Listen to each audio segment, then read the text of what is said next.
आज मैं डॉक्टर मनु जी राय, associate professor Hindi विभाग टी स्कूल हिसुआ, नवादा स्नातक प्रथम खंड के विद्यार्थियों को हिंदी रचना के अंतर्गत कर्ता के ने चिन्ह के प्रयोग के बारे में बताने जा रहा हूँ। कर्ता के ने चिन्ह का प्रयोग अत्यंत सावधानी के साथ करना चाहिए। यदि असावधानी हो गई तो वह वाक्य अशुद्ध हो सकता है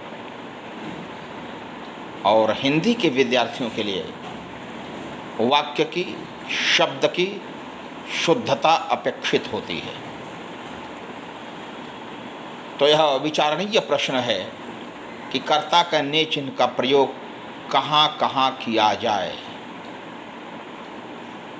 पहली बात कि कर्ता के ने चिन्ह का प्रयोग भविष्यत काल और वर्तमान काल में नहीं होता है,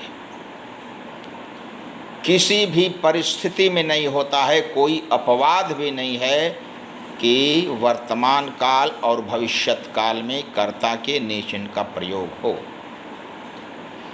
अब रह गया भूतकाल। तो भूतकाल का अर्थ होता है जो बीता हुआ काल है। तो भूतकाल में कर्ता के ने चिन्ह का प्रयोग होता है, लेकिन उसके लिए भी शर्त है कि क्रिया सकर्मक होनी चाहिए। यानी यदि कर्म है तो सकर्मक हुआ, तो सकर्मक क्रिया के रहने के बाद ही कर्ता के ने चिन्ह का प्रयोग होगा, और वह भी भूतकाल में। लेकिन भूतकाल में अपूर्ण भूत को छोड़ करके शेष सभी सकर्मक भूतकालीन क्रियाओं में ही कर्ता के ने चिन्ह का प्रयोग होगा। इसलिए कर्ता के ने चिन्ह के प्रयोग के लिए दो प्रमुख शर्तें हैं। पहला, क्रिया भूतकालीन होनी चाहिए। दूसरा, सकर्मक होनी चाहिए। लेकिन तीसरी एक शर्त है कि अपूर्ण भूत को छोड़ करके शेष सभी सकर्मक भूतकालीन क्रियाओं में प्रायः कर्ता के ने चिन्ह का प्रयोग होता है। मैंने प्रायः इसलिए कहा कि कतिपय ऐसे शब्द हैं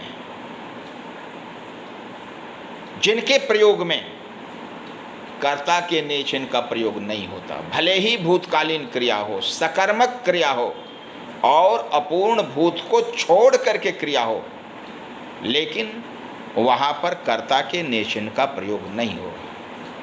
जैसे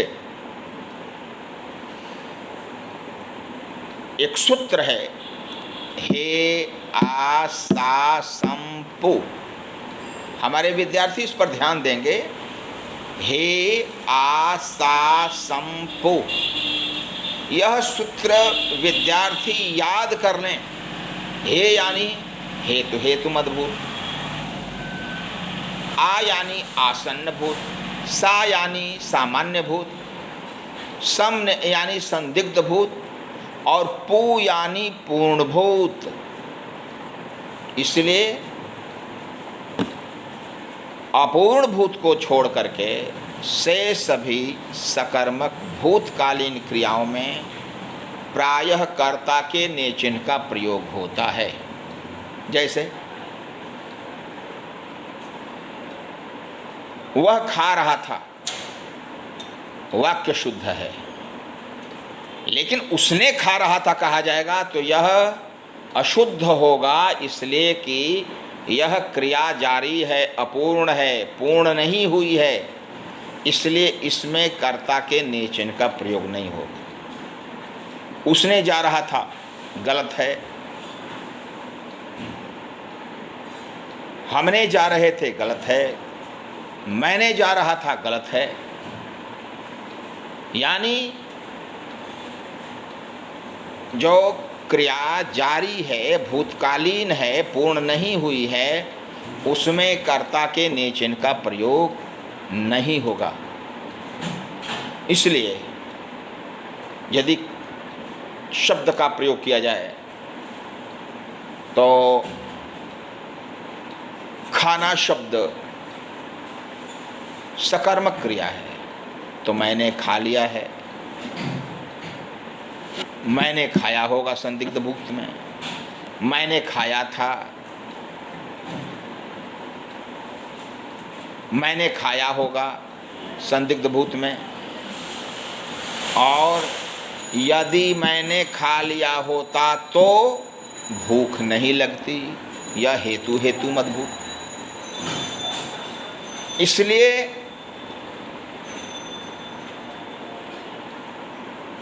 यदि सकर्मक क्रिया है तो अपूर्ण भूत को छोड़ करके सभी क्रियाओं में प्रायः कर्ता के ने चिन्ह का प्रयोग होगा। यही नहीं, यदि खाने की जगह पर दिया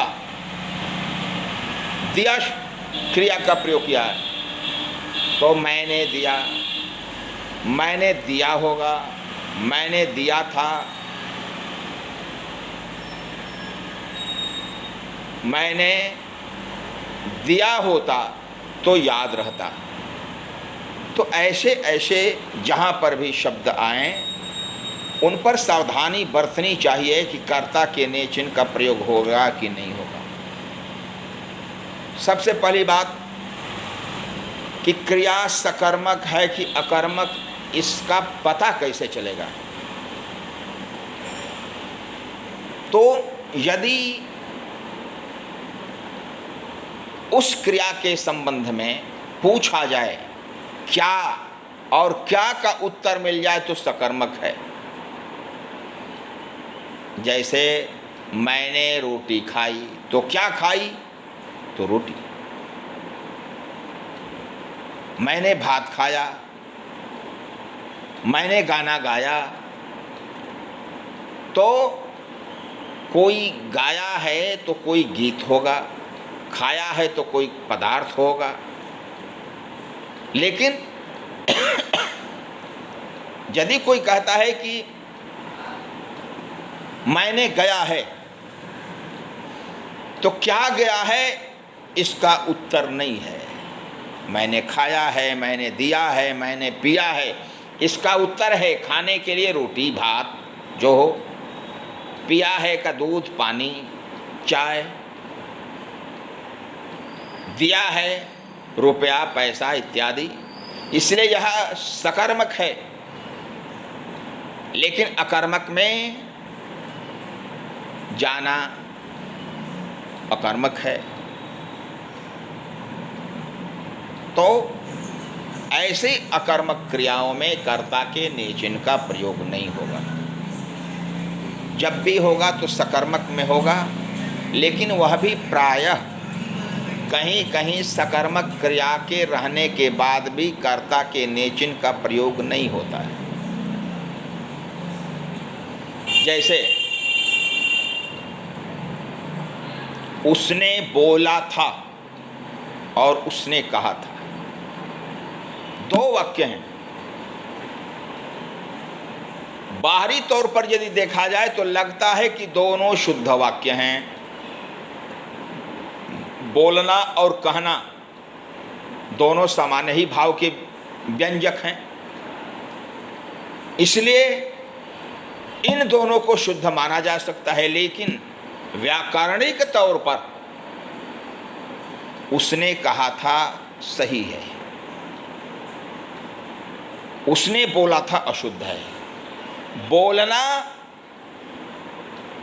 क्रिया के साथ कभी भी कर्ता के ने चिन्ह का प्रयोग नहीं होता है, यह अपवाद है।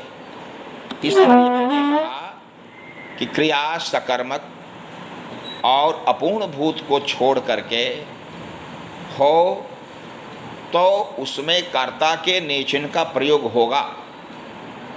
प्रायः यह ध्रुव सत्य नहीं है कि सब में होगा ही। इसलिए बोलना ऐसा शब्द है जिसमें कर्ता के नेचन का प्रयोग नहीं होता है। मैंने बोला, उसने बोला। सामान्य तौर पर दिल्ली से रहने वाले अशिक्षित मजदूर जब हिंदी बोलने लगते हैं तो मैंने बोला का भी प्रयोग कर देते हैं, जो अशुद्ध है। लेकिन कहना के साथ ने का प्रयोग होगा। जैसे उसने कहा था, कहानी पंडित चंद्रधर शर्मा गुलेरी की है और इस कहानी के शीर्षक को उन्होंने एक वाक्य के रूप में रखा है, उसने कहा था, और उसमें ने का प्रयोग होता है। लेकिन कहीं कहीं ऐसे भी शब्द हैं जो मूल रूप से अकर्मक हैं, उनमें कर्ता के नेचन का प्रयोग नहीं होना चाहिए शर्त के अनुसार, लेकिन वे अपवाद हैं और उनमें कर्ता के नेचन का प्रयोग होता है। जैसे छींकना, खांसना, थूकना। यदि इनका विवेचन किया जाए तो क्या खांसा, कोई उत्तर नहीं। क्या छींका, कोई उत्तर नहीं। लेकिन ऐसे शब्दों के साथ कर्ता के नेचन का प्रयोग होगा और वह शुद्ध माना जाएगा। जैसे मैंने छींका, मैंने छींका होगा, मैंने छींका था, मैंने छींका है। यदि मैंने छींका होता तो कोरोना की आशंका होती। यह हेतु मदभूत हो गया। मूल रूप से ऐसे ही मैंने खांसा, मैंने खांसा होगा, मैंने खांसा था, मैंने खांसा है। और यदि मैंने खांसा होता तो तू जग गया होता।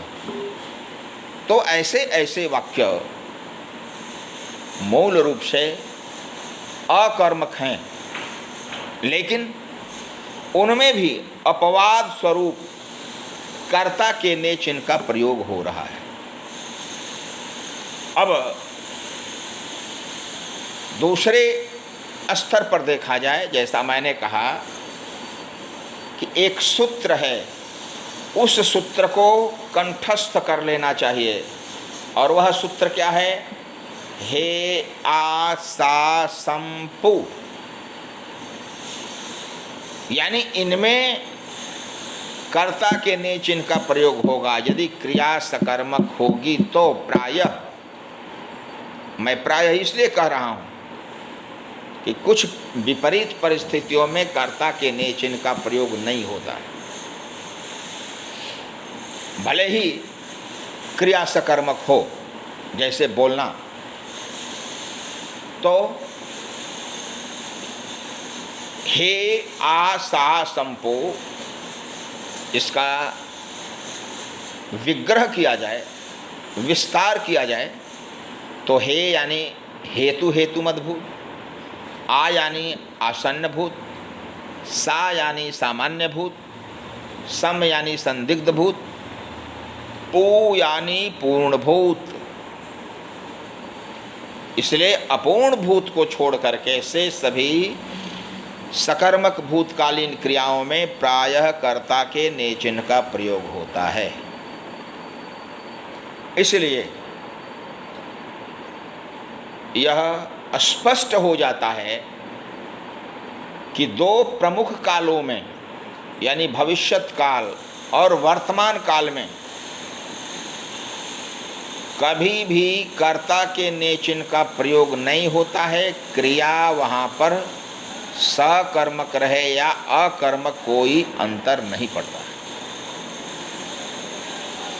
इसलिए हमारे विद्यार्थियों को यह ध्यान देना चाहिए कि कर्ता के ने चिन्ह के प्रयोग में सावधानी बरतनी अपेक्षित है।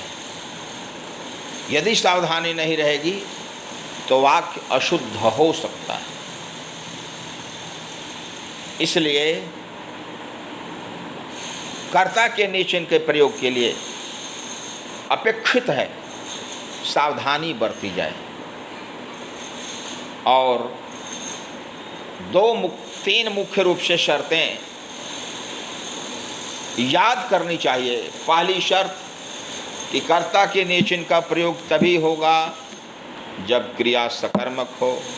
दूसरी शर्त कि कर्ता के ने चिन्ह का प्रयोग तभी होगा जब क्रिया भूतकालीन हो। तीसरी शर्त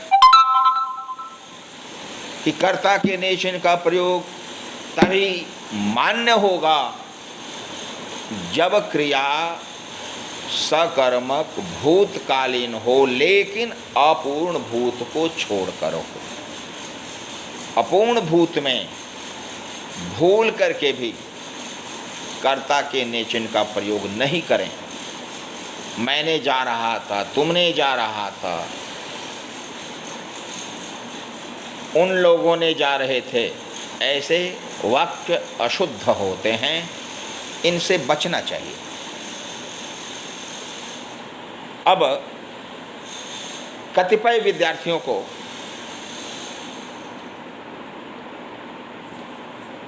वाक्य शुद्धि में परेशानी होती है। वाक्य कैसे शुद्ध हो अशुद्ध हो यह पता कैसे चलेगा? तो मूल रूप से 5 ऐसे शब्द हैं जो प्रायः प्रश्न के तौर पर पूछे जाते हैं। वाक्य प्रयोग के द्वारा लिंग निर्णय करें। उन प्रमुख 5 शब्दों को याद कर लेना चाहिए। वे जब भी प्रयुक्त होंगे तो पुल्लिंग बहुवचन में ही होंगे, एक वचन में होंगे नहीं। और उन 5 में से 1 या 2 वाक्य शुद्धि में जरूर आते हैं, या वाक्य प्रयोग के द्वारा लिंग निर्णय करने के लिए जब आता है तो उन 5 में से कोई ना कोई जरूर रहेगा। हो सकता है कि 2 हों। इसलिए विद्यार्थी उन 5 शब्दों को याद कर लें। वे शब्द हैं, पहला है आंसू,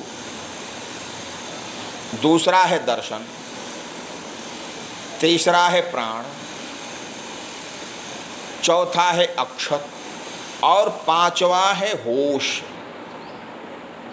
यानी ये 5 शब्द कभी भी एक वचन में प्रयुक्त नहीं होंगे। जब भी होंगे तो बहुवचन में होंगे और पुल्लिंग में होंगे। पहला आंसू, अक्षत, दर्शन, होश और प्राण। इन 5 शब्दों को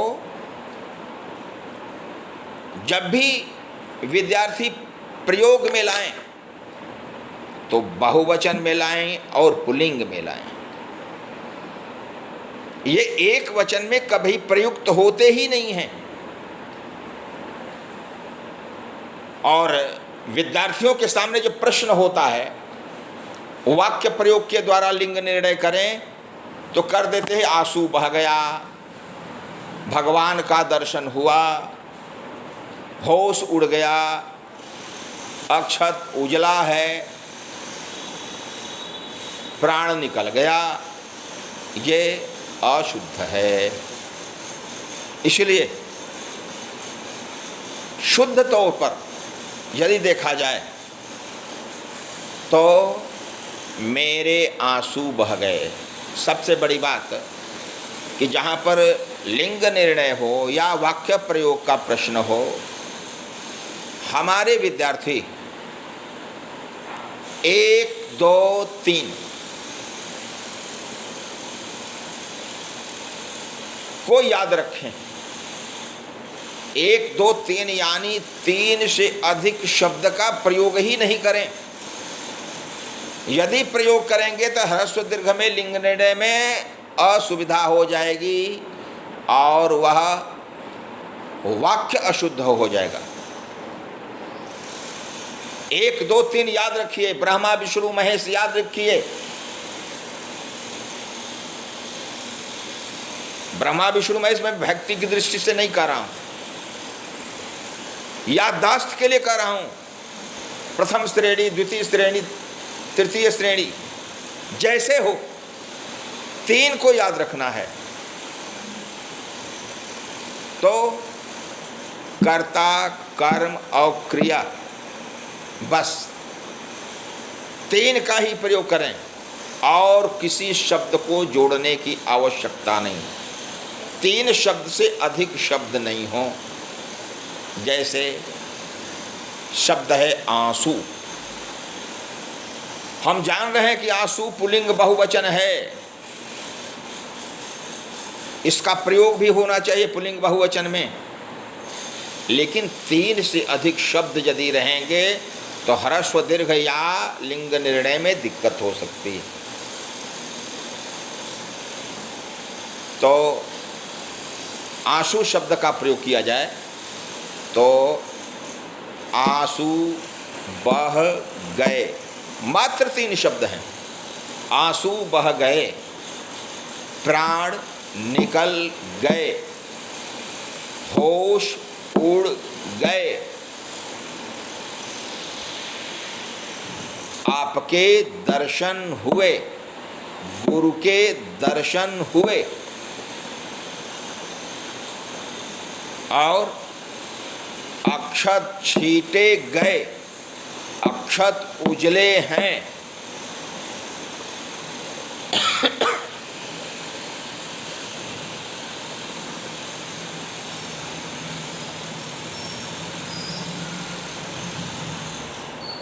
होश, आपके होश उड़ गए, आपके प्राण, उनके प्राण निकल गए,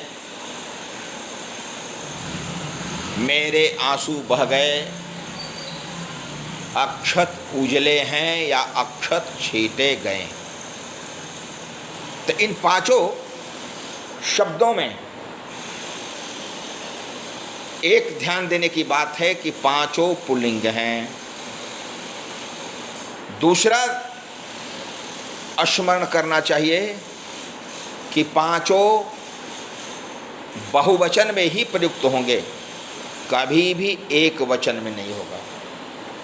आंसू बह गया पुल्लिंग तो है, लेकिन गलत है वाक्य, इसलिए कि बहुवचन नहीं है। प्राण निकल गया, 1 2 3 3 शब्द हैं, बहुवचन भी है, लिंग की दृष्टि से सही है, पुल्लिंग है, लेकिन वचन की दृष्टि से गलत हो गया, इसलिए कि इसे पुल्लिंग बहुवचन होना चाहिए था। अक्षत छीटा गया, लिंग की दृष्टि से सही है, पुल्लिंग है, लेकिन वचन की दृष्टि से गलत है।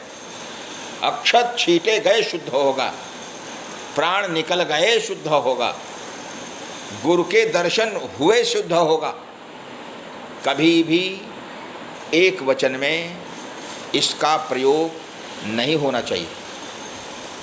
अब उसी को असावधानी पूर्वक प्रयोग करते समय विद्यार्थी कुछ अशुद्धियां कर देते हैं।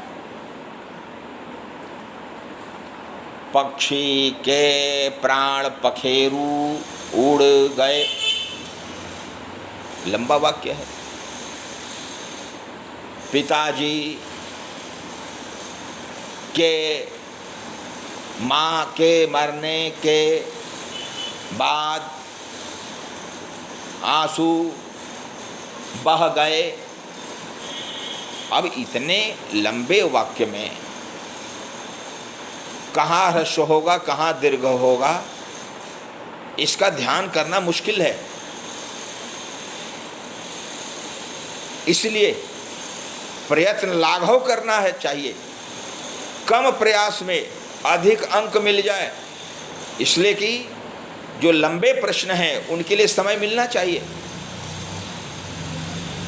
व्याकरण में संक्षिप्तता होती है, व्यापक कोई निबंध नहीं है। व्याकरण सूत्र रूप में देना है, इसलिए वाक्य प्रयोग करते समय यह ध्यान देना चाहिए कि हम कभी भी लिंग निर्णय का प्रश्न आता है तो उसमें 3 शब्दों के अतिरिक्त चौथा शब्द दे ही नहीं।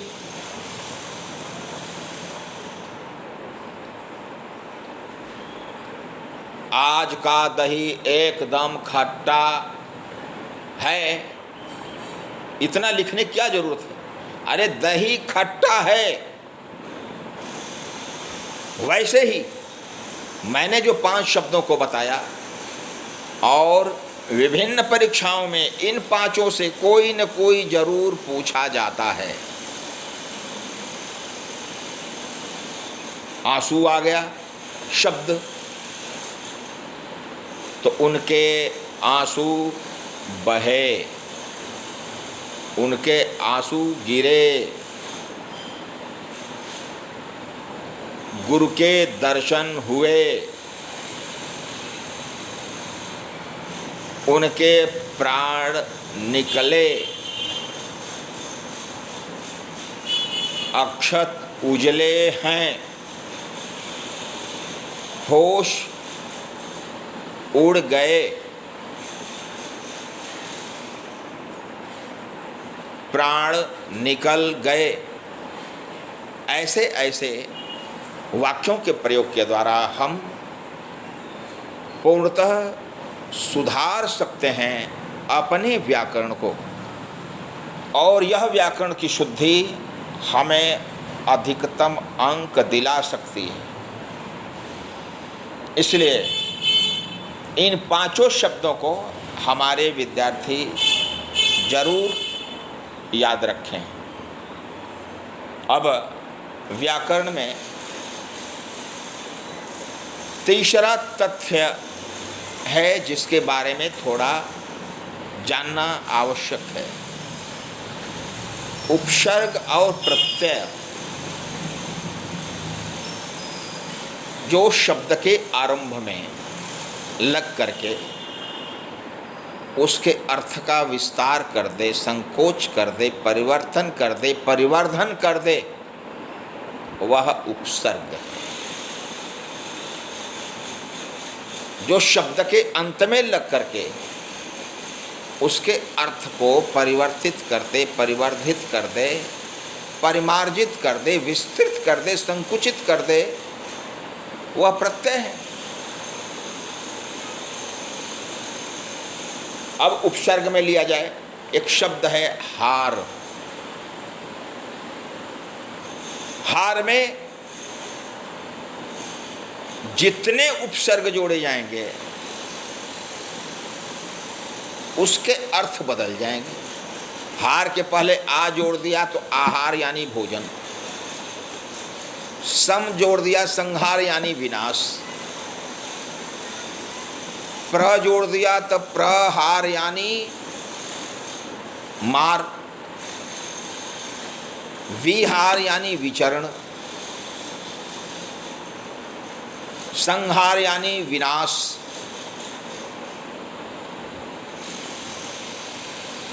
तो ये उपसर्ग होगा। इसी ढंग से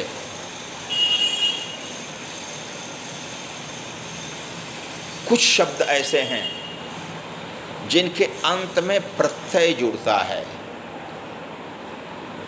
आ, ई, ता, वट, हट, पन, पा। जैसे बूढ़ा, बूढ़ा शब्द है और उसमें पा जोड़ दिया तो बुढ़ापा यानी वृद्धावस्था का सूचक हो गया, तो यह प्रत्यय है।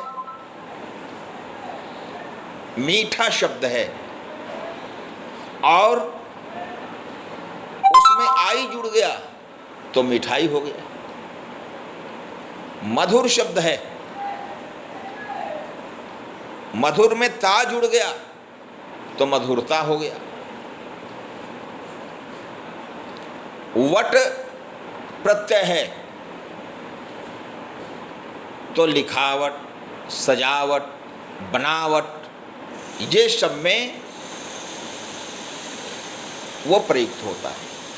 लेकिन हिंदी में कुछ उपसर्ग और प्रत्यय दूसरी भाषाओं से भी आ गए हैं, और वे भी धड़ल्ले से प्रयुक्त हो रहे हैं।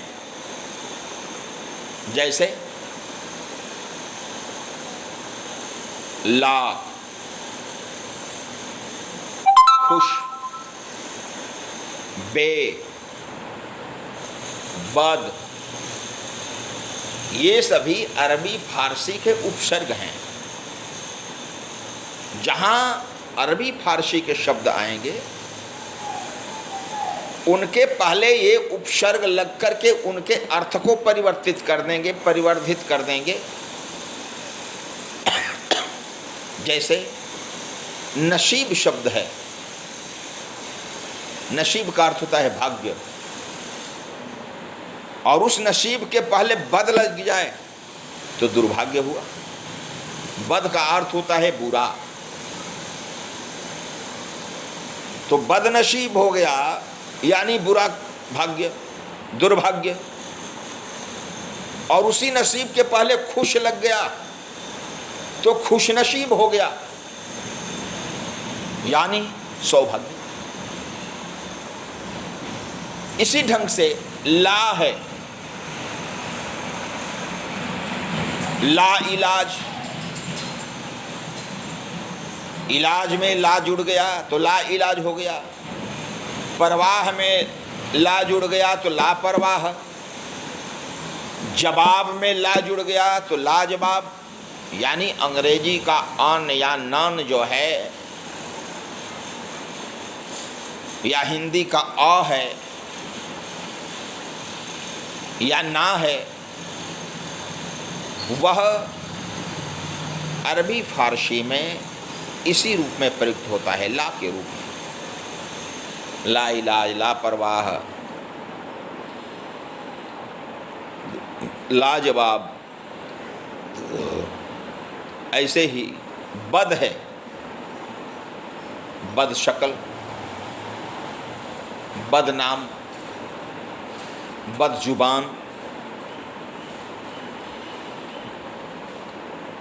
तो ऐसे शब्द जो हैं वे अरबी फारसी के हैं, और ये उपसर्ग या प्रत्यय उन्हीं शब्दों में लगते हैं जो अरबी फारसी के शब्द हों। जैसे रोज, रोज से रोजगार हो गया, काम से कामगार हो गया।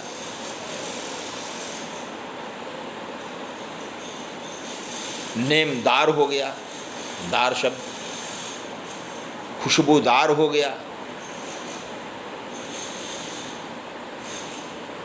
तो ऐसे ऐसे शब्द अरबी फारसी के हमारे यहाँ प्रयुक्त हो रहे हैं, जिनके उपसर्ग और प्रत्यय के बारे में विचार करना आवश्यक है।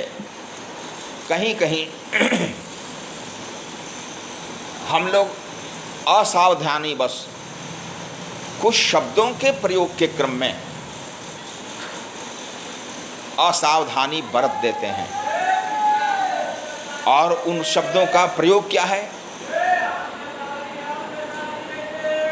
कि शब्द है अरबी फारसी का, और उसमें उपसर्ग या प्रत्यय जोड़ दिया किसका, तो हिंदी का।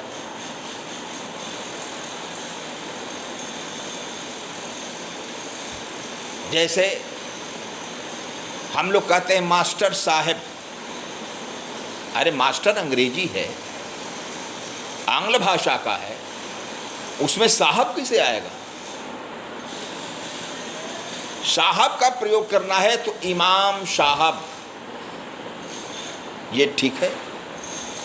मौलवी साहब, ये ठीक है।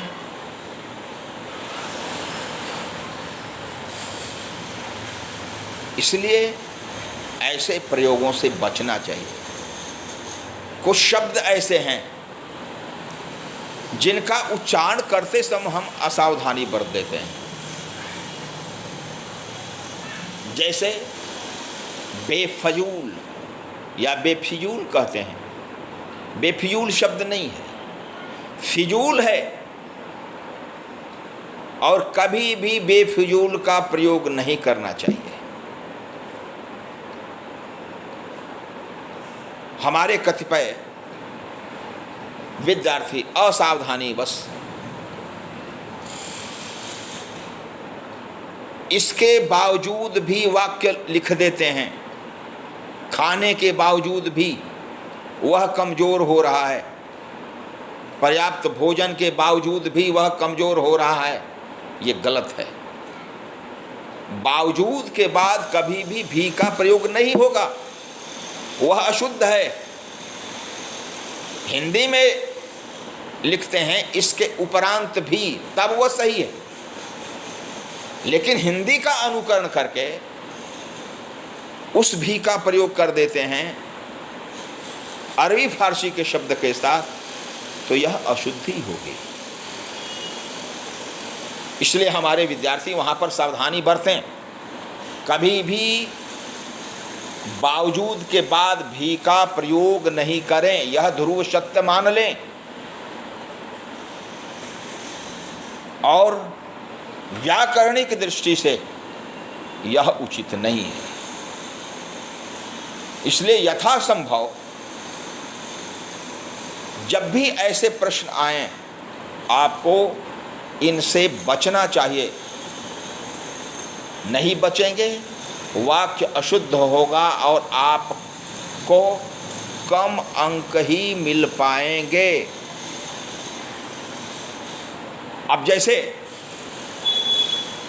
वाक्य शुद्धि के लिए आता है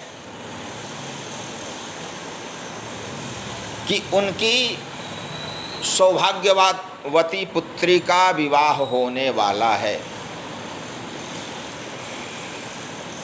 विद्यार्थी यह ध्यान नहीं देते हैं कि सौभाग्यवती वह है जिसकी शादी हो गई है। तो सौभाग्यवती का फिर विवाह कैसे होगा? इसलिए सौभाग्यवती नहीं, आयुष्मती, उनकी आयुष्मती पुत्री का विवाह होने वाला है। यह वाक्य शुद्ध है। कहीं कहीं एक ही शब्द के दो पर्यायवाची शब्द जुड़ जाते हैं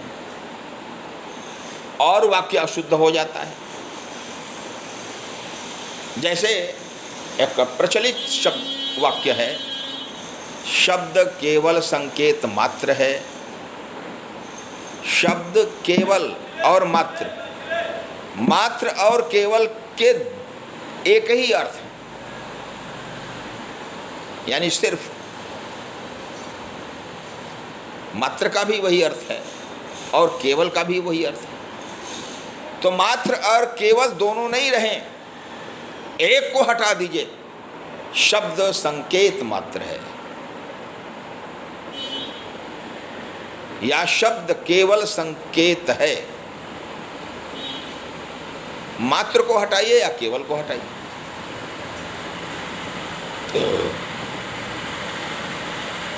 यही नहीं, कभी कभी आशंका और संभावना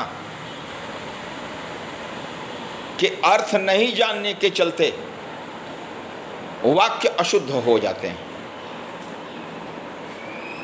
जैसे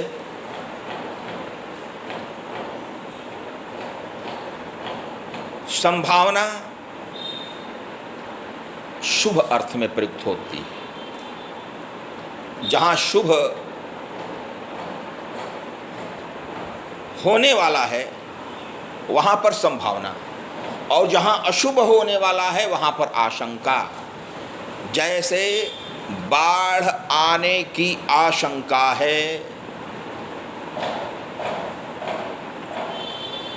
अच्छी फसल होने की संभावना है। देखिए दोनों में अंतर हो गया। अच्छी फसल यदि होगी तो शुभदायक होगी, और बाढ़ आएगी तो वह अशुभकारी है। इसलिए शब्द का प्रयोग करते समय यह ध्यान रखें कि उसका प्रयोग उचित है या अनुचित है। तो कभी भी बाढ़ आने की संभावना का प्रयोग नहीं करें। बाढ़ आने की आशंका, अकाल पड़ने की आशंका, वज्रपात होने की आशंका, प्रथम श्रेणी से उत्तीर्ण होने की संभावना, रोजगार में वृद्धि होने की संभावना, ऐसे शब्दों का प्रयोग करें। आपका वाक्य शुद्ध होगा, विशुद्ध साहित्यिक होगा। इसलिए हमारे विद्यार्थी व्याकरण का सही प्रयोग अवश्य करें। व्याकरण कठिन नहीं है, सहजगम्य है, लेकिन उस पर बार बार विचार अपेक्षित है, प्रयोग अपेक्षित है।